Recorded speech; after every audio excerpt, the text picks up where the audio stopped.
இன்றைக்கு தமிழ் சமூகம், இந்திய சமூகம் ஒரு மாயை தோற்றத்தில் சுத்திட்டு இருக்கு. வட இந்தியாவில் இன்னைக்கு கோமணத்தில் தான் சுத்துறாங்க. நீங்க யாருக்காவது வாய்ப்பு கிடைச்சா நீங்க குஜராத்துக்கு போங்க, வேற எங்கேயுமே போவீங்க. அங்க உங்களை போனோன்னு இதே மாதிரி ஏமாத்துவான். அகதமாத்து, காந்தி நகர், அது இதெல்லாம் சொல்லுவான். இதெல்லாம் நீங்க பார்க்கவே செய்யுங்க.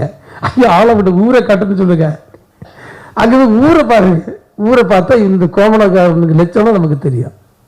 நான் நேற்றுக்கு ஒரு பொதுக்கூட்டத்தில் பேசுகிறேன். அப்போ மக்கள்லாம் சொன்னேன், உங்கள் ஊர் புரோட்டா கடையில், உங்கள் ஊரில் கோழி கடையில் யார்டா நிற்க வட இந்தியாக்காரன். நான் இந்திய படித்து எங்கே வேலைக்கு போகு? அங்கெல்லாம் இங்கே புரோட்டா கடை எனக்கு வேலைக்கு ஆள் இல்லை. நான் எங்கேருந்து பிடிச்சிட்டு வர்றேன்? இந்த ஹிந்தி வேலை பிடிச்சிட்டு வர்றேன். பாவம், அவனுக்கு மொழியும் தெரியாது, ஒன்றும் தெரியாது. அவன் இங்கே போட்டு அவன் இப்போ தமிழ் படித்தா அவனுக்கு பிரயோஜனம் தான், பிழைச்சிக்கலாம்.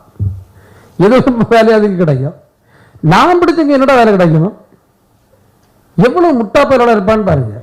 இவன் இங்க சொல்ல நீ ஹிந்தி படி, ஹிந்தி தாராளம் படிங்க. இப்ப நம்ம பிள்ளைங்களுக்கு கொஞ்சம் பேருக்கு கண்டிப்பா ஹிந்தி தெரியாம இருக்காது, தாராளம் படிங்க, ஒரு தப்பும் இல்லை. ஆனால் 22 மொழிகளை மாநில மொழிகளாக அங்கீகரித்த மத்திய அரசிற்கு ஏன் இவற்றை ஆட்சி மொழியாக அறிவிக்க கூடாது?